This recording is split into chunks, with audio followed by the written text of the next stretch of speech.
자, 안녕하세요. 오늘 이제 기출특강 4회차인데요. 오늘은 수업 전에 뭐 좀 알려드리려고 좀 이제 미리 좀 얘기를 드릴게요. 그 자료 하나 가져가시고요.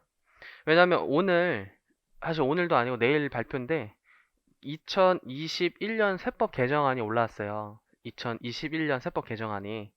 근데 이게 중요한 자료가 뭐냐면 이렇게 내년도에 개정될 세법은 뭔가가 중요하다는 거예요, 지금 이슈가. 뭔가가 중요하다는 것이고, 이게 혹시 3차생이라면 1차, 3차생이라면 1차, 또는 이제 유해생이라면 유해 문제, 내년도 개정 세법이 종종 많이 나와요. 종종 많이 나오기 때문에 그거를 좀 말씀해 드릴게요. 그걸 좀 말씀해 드리고, 또 관련 자료를 또 올려드릴게요. 기획재정부에 어차피 들어가시면 여러분들 공개 자료를 볼 수 있어요. 근데 이제 시험적으로 과연 이제 뭐가 개정된 것 중에 중요한지. 왜냐면 개정이 엄청 많이 돼요. 매년. 내년에 조특법도 다 개정돼요. 올해, 올해 합격하셔야 돼요. 조특법 진짜 그냥 다 바뀐다고 보시면 될 정도로 엄청 많이 바뀌어요. 그래서 좀 볼게요. 지금 코로나 때문에 또 많이 바뀐 게 있는데, 중요한 것들 좀 말씀드릴게요. 뭐, 투자세액공제 확대 이런 것들은 뭐 단순 율 바뀌는 거고요. 수험적으로 좀 이제 중요한 것들이 세액공제 있잖아요. 조특법의 세액공제. 보통 5년 2월 공제가 된단 말이에요. 보통 5년 2월 공제가 되는데 대부분을 10년으로 늘리자. 경기가 계속 침체가 지속될 것 같으니까 10년으로 좀 바뀌어요. 외국 납부 세액공제도요. 5년짜리를 지금 10년으로 이제 개정안에 올라와 있어요.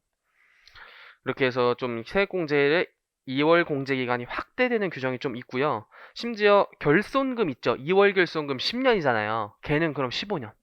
걔는 15년. 근데 그런 거 이제 문제에서 자료에서 넣어서 많이 나오겠죠.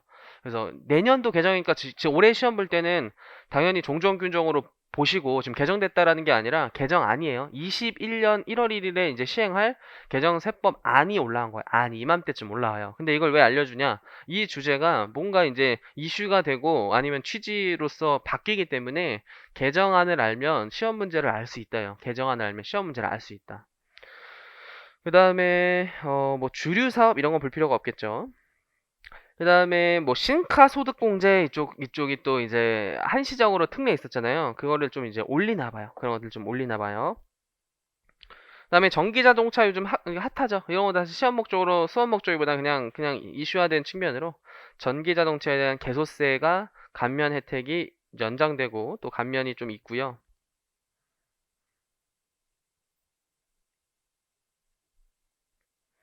음, 내년도에 이거 세법학에서 되게 중요한 것 같아요. 신탁 쪽이 다시 개정돼요. 신탁. 신탁 쪽이 법에 아예 정비시켜요. 그래서 지금 법인세에서는 소득을 얻은 자에 대해 세금을 부과하기 때문에 수익자잖아요. 수익자. 법인세 소득세는 수익자에 과세하고 부가가치세 누가 과세하죠? 위탁자가 원칙적인 납세 의무인데 이제 부동산 담보 신탁의 채무 불이행 목적으로 팔은 경우에는 수탁자. 그다음에 지정개발자로서 이제 신탁회사가 지정되어 있는 경우에는 위탁자가 너무 많으니까 수탁자 이렇게 돼 있잖아요. 아예 수탁자를 원칙으로 바뀌어요. 납세보다는 부가세는 거래세이기 때문에 거래 당사자의 거래를 하는 사람이 더 그 거래를 포착하기 쉽다. 그 사람이 징수하는 것이 편리하다라고 해서 수탁자가 원칙이되 다만 거래의 실질, 그 계약 당사자가 위탁자인 경우는 위탁자 이런 식으로 또 바뀌어요. 이 수탁자가 원칙이고 예외가 위탁자로 바뀌어요. 그래서 이건 굉장히 좀 중요한 세법이라고 보고 그럼 신탁에 관한 내용이 혹시 1차 보시는 분들은 1차에서도 너무 중요하고요. 그 다음에 2차 세법학 보시는 분들은도 이제 신탁을 좀 더 힘있게 보세요. 신탁 거래를 좀 힘있게 보시고요. 관련 판례도 좀 보시고요. 그래서 올해 지금 며칠 전에 있었던 2주 전에 있었던 공무원 9급 세법 기출문제에서도 신탁으로 이렇게 문제를 출제한 게 괜히 그렇게 출제한 게 아니더라고요. 보기 1번이 법인세, 2번이 소득세, 3번이 부가세 이런 식으로 신탁으로만 보기 지문을 구성했었어요. 3법을 다 넣어서. 이제 그런 식으로 좀 대비를 하시는 게 좋을 것 같다. 그래서 좀 힘있게 보시고요. 심지어 종합부동산세도 이제 신탁 쪽이 개정이 되게 많이 돼요. 그래서 신탁 쪽 개정이 이제 대대적으로 일어날 것 같고요. 그 다음 내년도에 간이가세자가 아예 뒤바뀌어요. 간이가세 제도가 완전 바뀌어요. 간이가세자. 그래서 1차건 세무회계건 특히 세법학에서는 조금 덜 중요하니까 세무회계랑 1차에서 좀 더 힘있게 보세요. 간이가세자. 어떤 식으로 바뀌냐? 지금 4,800 미만하는 사람이 간이가세잖아요. 8,000으로 바뀌어요. 8,000. 8,000 미만이 간이가세자 이제. 엄청나죠? 8,000 미만으로 바뀌고요. 그 다음에 납세 의무 면제 조항이 지금 얼마냐면 3천만 원인데 코로나 때문에 4,800으로 한시적으로 늘려줬는데 그거를 연장시키나 봐요. 납세 의무 면제가 4,800이에요. 납세 의무 면제가 4,800이에요. 이런 식으로 바뀔 거고요. 대신 뭐가 있냐? 일반에서 가세자로 바뀌면 일반 가세자 한 사람은 세금 계산서 끊어봤잖아요. 그래서 그렇게 바뀐 사람은 세금 계산서 계속 끊도록 바뀌어요. 그 매출을 투명성 있게 확인하고자 일반에서 간이로 바뀐 사람 세금에서 끊을 수 있도록 이렇게 바뀌는 이제 규정도 신설될 예정이고요. 그다음에 디테일한 것들. 뭐 부가가치율을 좀 바꾼대요. 또 부가가치율을 바꾼대요. 부가가치율 좀 실제랑 괴리감이 많이 있어서 5%, 10%, 20%, 30%그 업종별 부가가치율을 바꾼대요. 원래 세무액에서 특히 좀 중요하겠죠, 그죠? 그럼 바뀌기 전에 낼 수 있는 마지막 시험이 되는 거잖아요.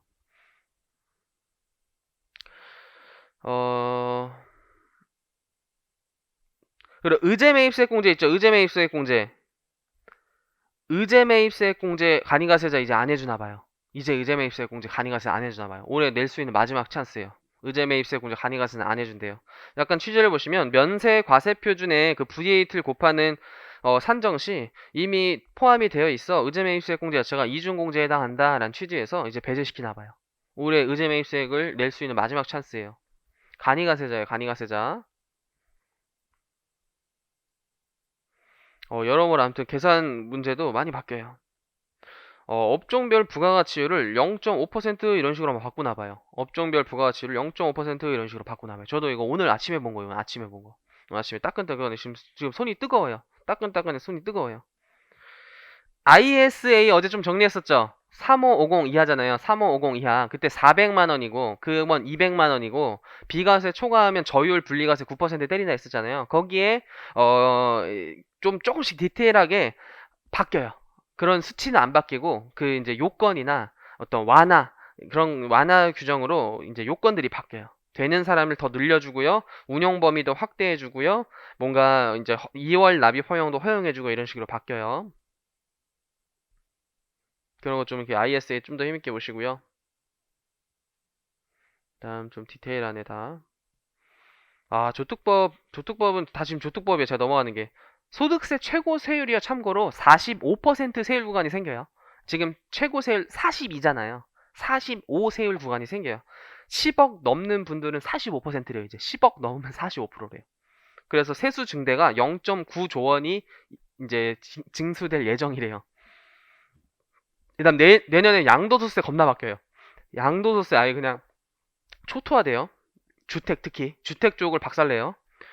왜냐하면 일단 종부세가 세율이 많이 인상이 되고요. 두 번째로는 세율이 이제 많이 올라가는 게 양도세에서 1년 미만 주택 보유하면 원래 40%였어요. 근데 70%로 마치 미등기 세율처럼 올라가요. 1년 미만 보유하고 주택 팔잖아요. 70%로 바뀐대요. 그럼 1년에서 2년 보유하면요. 한 단계 낮은 60%. 엄청 높죠. 세율이. 엄청 높아요. 주택 단기간 보유해서 팔지 말라는 거예요, 지금. 다주택자 중과세율도 인상되고요. 1세대 1주택 장기보유 특별공제가 8%씩 올라가잖아요. 그 3년 이상 보유하면 8에서 24%로 올라가서 최고 80%까지 가잖아요. 근데 거기에 이제 거주기간이란 요건이 붙어요. 거주기간. 그래서 그 주택에서 살아야지만 장기보유 특별공제를 추가적으로 해주겠다 해요. 그래서 4%만 해줘, 원래. 지금 보유기간이론 4%만 해주고 거주기간에 따라서 또 4% 해줘, 이렇게 각각. 그래서 최대 8%를 받을 수 있게끔 바뀌어요. 거주기간 요건이 추가돼요, 참고로. 그런 식으로 이제 바뀐다 해서 그 장기보유 특별공제 좀 더 힘있게 보시고요. 주택수의 분양권도 포함한대요. 그 다음에 법인 보유주택에 대한 종합부동산세 강화 등의 규정에서 중요한 게 토지 등 양도소득 법인세 규정 있잖아요. 법인세에서 제가 유예 때도 강조해서 말씀드렸잖아요. 내년에 개정돼요. 세율이 올라가요. 지금 현행 세율 얼마죠? 각사소로 한번 과세되죠. 일단 토지 팔면 법인이 토지 팔면 순자산 증거서에 따라서 각사소를 한번 때리고 추가적으로 토지 등 양도소득 법인세로 10% 미등기면 40% 기억나죠? 10% 40%. 그 10%가 20으로 인상돼요. 그 10%가 20으로 인상되고 그 토지 등 양도소득 법인세 규정이 회계사, 세무사 통틀어서 딱 한 번 나왔어요. 2차에. 그래서 힘있게 보세요. 좀 힘있게 보세요. 이슈가 되고 있는 주제고 시험에 안 나왔기 때문에 충분히 세무사에서 최초로 낼 수 있는 주제다. 근데 그게 어렵지가 않아요. 공부해보면 수업도 거의 한 50분 안에 끝나요. 50분 안에 수업이 끝나요. 문제까지 다 풀어도. 굉장히 양이 적고 어렵지가 않아요. 어렵지가. 근데 그런 게 시험에 나왔다. 그럼 대부분 안 왔겠죠. 수험생은 대부분 안 했단 말이에요. 근데 공부한 사람을 맞출 수 있게 낼 거예요. 왜냐면 처음 내는 주제는 어렵게 안 내요. 그렇게 처음 내는 주제는 기본에 충실해도 되기 때문에 이렇게 이제 쫄지 않고 공부를 하시면 오히려 진짜 나왔다 하고 맞출 수가 있죠. 그래서 그것 좀 힘있게 보시고요. 그다음 내년도에 비트코인 과세예요. 비트코인 기타 소득으로 과세해요. 기타 소득에 무형자산 등 양도소득 그 범주에 넣어가지고 과세해요. 똑같이 20%로. 근데 분리과세예요. 근데 분리과세요. 누진세율 아니고 20%로 그냥 분리과세 때려요. 그래서 1년치 그 가상화폐, 가상자산 거래소득에 대해서 1년치를 묶어서 기타 소득으로 과세를 한다. 내년도에 신설되고요.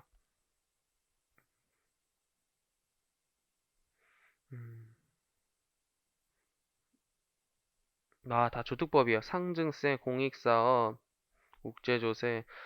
이거는 1차랑 세법학에서 중요한 것 같은데요. 출자자에 대한 제2차 납세 의무 제도가 바뀐대요. 출자자에 대한 제2차 납세 의무가 어떤 식으로 바뀌냐?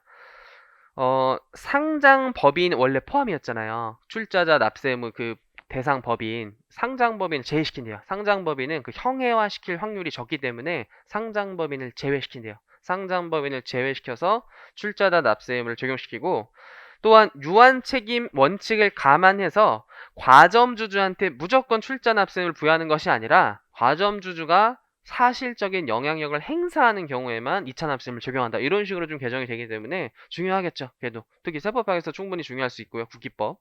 1차에서도 원래 단골 주제로 아주 잘 나오죠. 납세 의무 성립일 당시 그 가점주주랑 무한책임사원. 뭐 그 정도? 그 정도.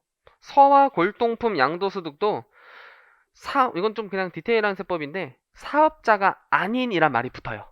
지금 사업자 어떻게 여부가 없어서 서학월동품을 계속 반복적으로 판매하는 사람도 막 기타 수로 신고하고 그랬던 거예요.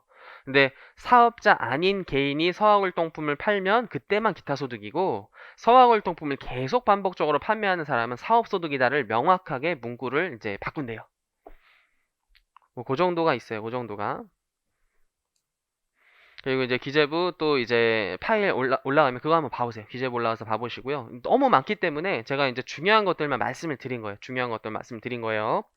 그래서 이제 어제 수업 진도를 좀 이어서 나갈게요. 183페이지예요. 183페이지. 그 세무사 17년도 기출문제에 부가세 문제를 풀 차례예요. 부가세 문제 4번이요.